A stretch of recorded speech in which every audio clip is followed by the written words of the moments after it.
ओम शांति 4/9/2022। आज की मुरली चिंतन। रिवाइज्ड मुरली 1/4/92। मुरली टाइटल: उड़ती कला का अनुभव करने के लिए दो बातों का बैलेंस रखना है। कौन सी दो बातें? भावना स्नेह और ज्ञान युक्त भावना और स्नेह युक्त योग। इन दोनों में क्या रखना है? बैलेंस रखना है।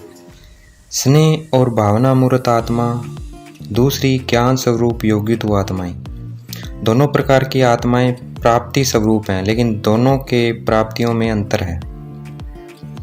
जो स्नेह और भावना मूर्त आत्माएं हैं वह सदा भावना के कारण से रहते हैं। बाप से प्यार का अनुभव करते हैं। शक्ति का भी अनुभव भावना के फल के स्वरूप में करते हैं, परंतु वह सदा हमेशा और सारी शक्तियां अनुभव नहीं करते हैं। दूसरी तरफ है ज्ञान स्वरूप योगित आत्माएं। हमेशा सर्व शक्तियों की अनुभूति द्वारा आराम से विजय बनने का विशेष अनुभव करती हैं, समानता का अनुभव करती हैं।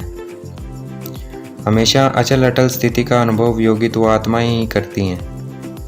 दूसरी तरफ स्नेह व भावना स्वरूप आत्माएं भावना से स्नेह से आगे बढ़ रही हैं, लेकिन हमेशा विजयी नहीं होते। स्नेह आत्माओं के मन में मुख में सदा बाबा बाबा है। इस कारण समय प्रति समय बाप से सहयोग प्राप्त होता रहता है उनको, मतलब बाबा से सहायता मिलती रहती है। भावना का फल समय प्रमाण बाप द्वारा प्राप्त हो ही जाता है, लेकिन बाप समान बनने में ज्ञानी योगी तो आत्माएं आगे हैं। इसलिए भावना और ज्ञान स्वरूप बनने का लक्ष्य रखना है। जितनी भावना हो उतना ज्ञान स्वरूप भी बनना है। दोनों में बैलेंस रखने वाले ही उड़ती कला का अनुभव कर सकते हैं। अभी भावना स्वरूप आत्माएं सेवा में ज़्यादा आती हैं। यह आत्माएं भी स्थापना के कार्य में क्या है? मददगार है। चाहे वो आदि सनातन देवता धर्म की स्थापना हो, चाहे वो राज्य की स्थापना हो, दोनों में ये आत्माएं आवश्यक हैं। लेकिन अभी समय प्रमाण ज्ञानी योगी तो आत्माओं की आवश्यकता है और ज़्यादा है। लेकिन अभी समय प्रमाण ज्ञानी योगी तो आत्माएं की आवश्यकता और ज़्यादा है, क्योंकि आगे के समय में भावना स्वरूप आत्माएं अपने आप आएंगी और आना ही पड़ेगा। इसलिए सेवा के लक्ष्य में क्या रखना है? हमारा क्या एम होना चाहिए? ज्ञानी योगी तो आत्माओं की तरफ अटेंशन ज़्यादा चाहिए। हमारा क्या लक्ष्य है? ज्ञानी योगी तो आत्माओं की तरफ हमें अटेंशन ज़्यादा रखना है। ऐसी आत्माओं की वृत्ति आवश्यक है। तो ऐसे नहीं समझना है संख्या बहुत बढ़ रही है, लेकिन हमें बाप समान सर्व शक्तियों की अनुभूति वाली आत्माएं तैयार करनी है।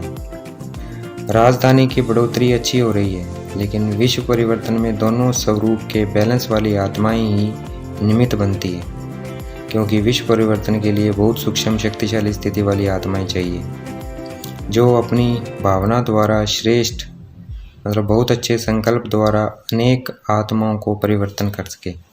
जो अपनी वृत्ति से, मतलब अपनी भावना से और बहुत से संकल्पों से अनेक आत्माओं को परिवर्तन कर सके। स्नेह व भावुक आत्माएं स्वयं में बहुत अच्छे चलते हैं, मतलब खुद के लिए बहुत अच्छे होते हैं, परंतु उनकी ये स्नेह व भावना विश्व के प्रति नहीं होती है। उनकी भावना खुद के लिए या फिर कुछ समीप वाली, मतलब सगे संबंधियों के प्रति होती है। भेद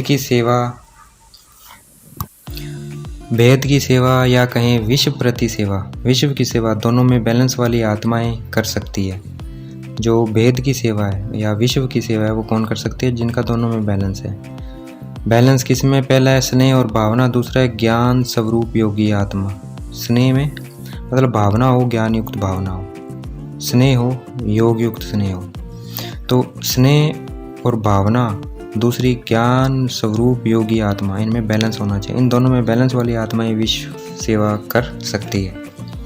वेद की सेवा होती है अपनी शक्तिशाली मनसा शक्ति द्वारा। मतलब सबसे ज़्यादा सेवा कैसी होती है? अपनी शक्तिशाली मनसा सेवा, मतलब मन से होगी, शुभ भावना शुभ कामना से होगी। सिर्फ अपने लिए भावुक नहीं होना है, लेकिन औरों को भी शुभ भावना शुभ कामना द्वारा परिवर्तन कर सकना। यह है वेद की सेवा, भी दूसरों को भी परिवर्तन कर सकें।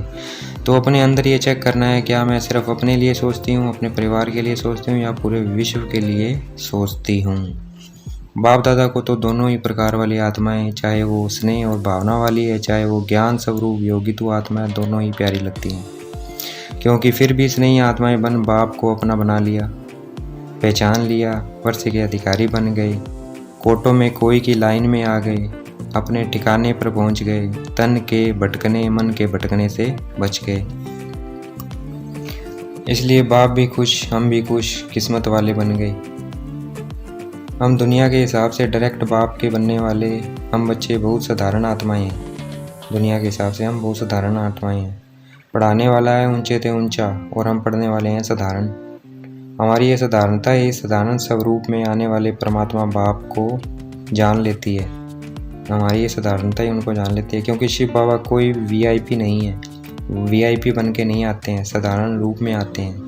कोई प्राइम मिनिस्टर व किसी राजा के तन में नहीं आते हैं। इसलिए साधारण पहचानने वाले ही, साधारण जो हैं वही पहचानने वाले ही भाग्य प्राप्त करते हैं।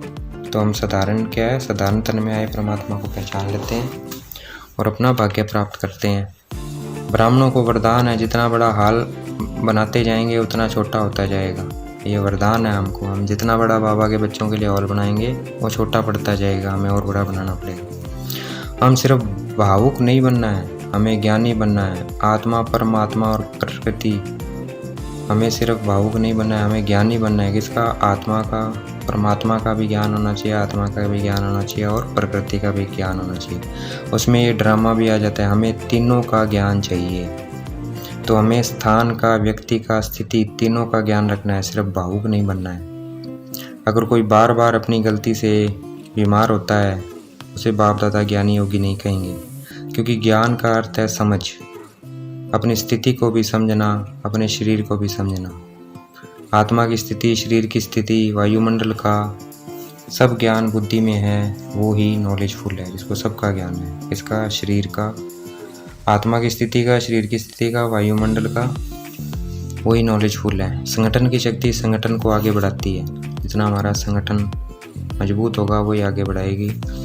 हमें निमित्त बनी हुई आत्माओं की हिम्मत अनेक आत्माओं की हिम्मत बढ़ाती है। हम जो निमित्त सहयोगी बनी हुई आत्माओं की हिम्मत है, वह किसके? अनेक आत्माओं की हिम्मत बढ़ाती है आगे बढ़ने में। अमृत वेले सबसे पहले बाप दादा गुड मॉर्निंग महावीरों को करते हैं, उसके बाद दूसरों को। वह गुड मॉर्निंग ये शिव बाबा की याद प्यार है, सकाश है, सारे दिन की खुराक है। तो चेक करना है, क्या मुझे ऐसा लगता है? फर्स्ट आने वाली आत्मा की निशानी है, वह सदा बाप के साथ रहेगी। वह प्रयत्न नहीं लेकिन सदा बाप का साथ अनुभव करेगी। मेरा बाबा और मैं बाबा का, यही सहयोगी आत्मा की निशानी है। बाप के साथ रहने वालों के पास माया कभी नहीं आती। अटूट याद, निरंतर याद सब समस्याओं को हल कर उड़ता पंछी बनाए उड़ती कला में ले जाएगा। निरंतर याद करेंगे तो सारी समस्याओं को बाबा हल कर देंगे और उड़ती पंछी बनाए उड़ती कला में ले जाएंगे। जिन आत्माओं का हर संकल्प, हर बोल हमेशा श्रेष्ठ होगा, बहुत अच्छा होगा, तो उनको बाप दादा से वरदान मिलता है। वह आत्मा हमेशा खुश रहेगी, हमेशा उड़ती कला में रहेगी और हमेशा खजानों से भरपूर रहेगी। ऐसे वरदान लेने वाली आत्माएं सहज योगी अपने आप होंगी, उनका योग अपने आप लगेगा। आज की दुनिया में जो बड़े बड़े विद्वान आचार्य हैं, उनों से हम पद्म गुणा बहुत अधिक भाग्यवान आत्माएं हैं। तो हमें इसी खुशी में रहना है, जो पाना था सो पा लिया। आज की मुरली का वरदान, लगाव के सूक्ष्म धागों को समाप्त कर उड़ती कला में उड़ने वाले संपूर्ण फरिश्ता भव। लगाव के सूक्ष्म धागों को समाप्त कर उड़ती कला में उड़ने वाले संपूर्ण फरिश्ता भव। आज की मुरली का स्लोगन, मनसा द्वारा शक्तियों का और कर्म द्वारा गुणों का दान देना ही महादानी बनना है। मनसा द्वारा शक्तियों का और कर्मों द्वारा गुणों का दान देना ही महादानी बनना है। अच्छा, ओम शांति। शुक्रिया मेरे बाबा, शुक्रिया।